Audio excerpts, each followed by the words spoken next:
Hey everyone, this is Brady with Airsoft Headquarters Superstore. I am the manager and head tech here, bringing you a little review in depth with a new gun we're taking a look at. Valken Tactical was nice enough to send us this new battle machine, one of their new Gen 2s, to take a look at. Kind of pull it apart and see what we think of it. So we're gonna go into that. First things about this, we'll do a little bit of an overview. This is the model called the TRG. This is kind of their top end model of the new Battle Machine series. Features a polymer rail, free float styled rail with key mod slots on it. This is similar design to something like the War Sport LVOA. It also features Tango down style grip and then a crane stock, as well as flip up sights that are also fake, kind of like true glow sights, as well as a magazine here which is styled similar to the Magpul P-Mags. Now I'm going to start breaking this gun down and we'll take a look inside and see what it's like.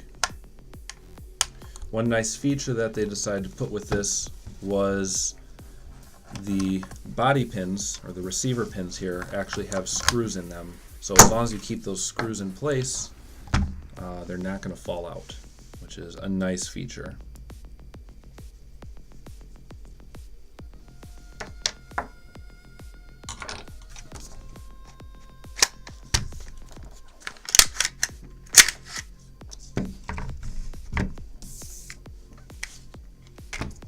Starting with the upper receiver, I'm going to go ahead and pull out the inner barrel and hop up so we can take a look at that first. It is a full metal hop up unit, which is nice compared to a plastic one. This is obviously going to be much more durable. The inner barrel itself seems like it's aluminum. It is black anodized aluminum, either that or possibly painted brass, one of the two. It is very light, so it's definitely not a steel barrel. Not that we would expect that with something like this. This is not a super high-end gun. It does feature a mock bolt cover inside of here, which is, an extra little flashy feature. Now we're going to go ahead and put the upper receiver aside and take a look at the rest of the internals.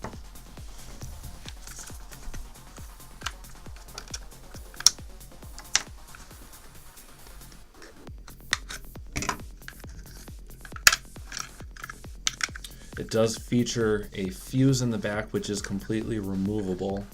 Kind of some pros and cons to that. A fuse can be nice.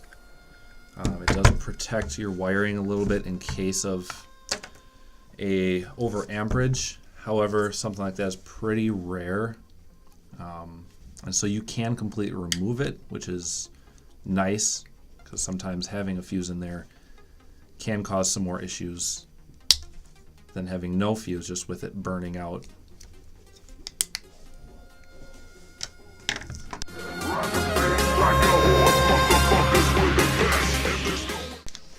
Another feature on this gun is it does have a sling plate back here for attaching a sling. It is actually a wider one than a lot of other ones that would allow you to put a strap through and not just a clip on there.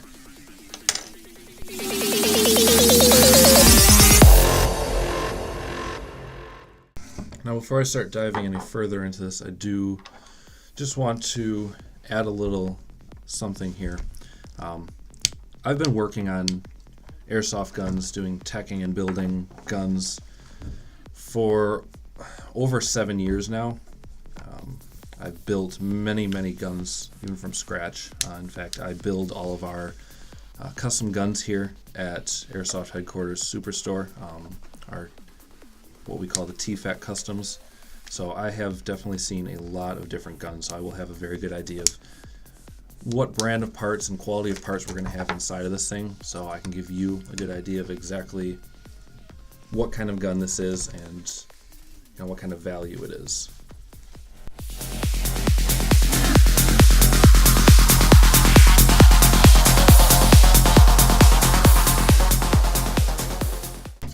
Alright, now at this point we do have the gearbox out of the receiver. Looking at the outside, we can see there are bushings, metal bushings in here, which is nice. I can tell you right away looking at this shell, this gearbox here, this is SRC brand, which we knew already from looking at the Gen 1s from Battle Machines. These are OEMs by SRC, but these do at least have the metal bushings, which many SRC gearboxes have plastic bushings, which is not something you want. Those will wear down very quickly, and will eventually cause usually gears to strip inside of your gearbox, because the bushings are what hold the gears in place. But having metal ones like this has is much better.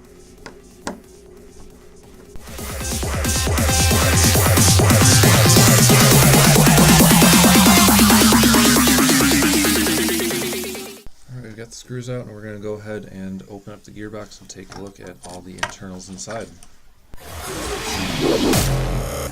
First thing I notice is it is a metal spring guide versus a plastic one, which obviously is going to be more durable. That's always a nice feature. Another thing I noticed right away is the cylinder head here seems to be CNC aluminum. Again, another nice feature, as well as our air seal nozzle here does have an O-ring on the inside. Again, a nice feature. And yes, it is in fact a CNC cylinder head with dual O-ring. Very nice feature, definitely helps with creating a good seal. The cylinder seems to be an aluminum full cylinder, meaning an unported cylinder. And the piston here is polymer head, only 4 ports. I usually like to see more than 4, or at least a little bit better ported than this, but it's better than an unported piston head.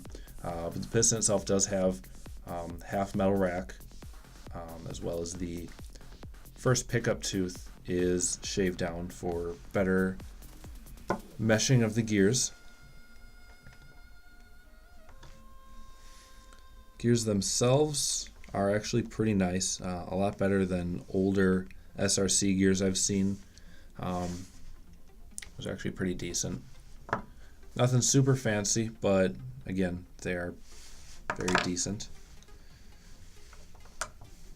Just your basic trigger contacts, basic trigger, nothing special there. Basic wiring, and like I mentioned before, they are metal bushings in here. They seem to be 6mm, which is a little bit small. Bigger is usually better with bushings, just usually leads to lasting a little bit longer. But 6mm is not terrible.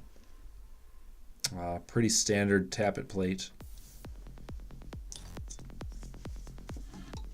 The spring here, like we saw in Chrono, was shooting right about 345 to 350, so this one here is most likely an M100 or an M115, or an M105. The gearbox shell itself is a pretty basic shell, nothing super fancy or something super nice. It does not have rounded corners on the cylinder head or the cylinder window here. They're not what's called radiused. Doing so when you round these corners here does lead to a little bit stronger, because a rounded corner is stronger than a square corner, so that would have been nice to see, but a lot of brands don't have that, so it's not something that's unseen. So we're going to go ahead and put this all back together.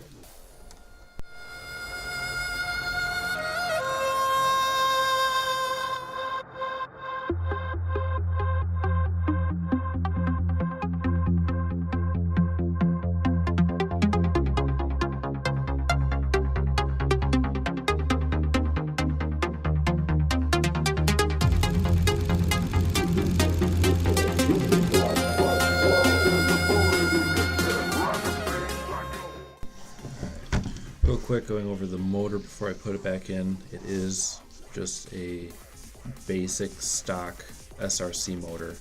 Nothing fancy about it whatsoever. They're okay motors. You know, nothing super great, but not the worst.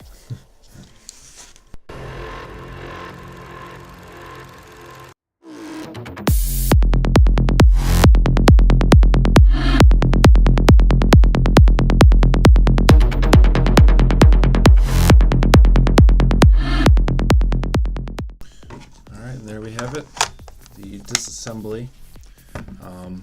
Real quick overview again, just so you can see all of it. A nice gray look. I'm personally a big fan of gray on guns, so this does look pretty nice. For what the gun is, more of a beginner gun. You're looking at price range of somewhere around like $130 to $180 for any one of the new Gen 2 battle machines. Look at the internals and the build quality. This is actually a pretty decent gun. I would recommend this for beginner to mid-grade rifles, so come check them out.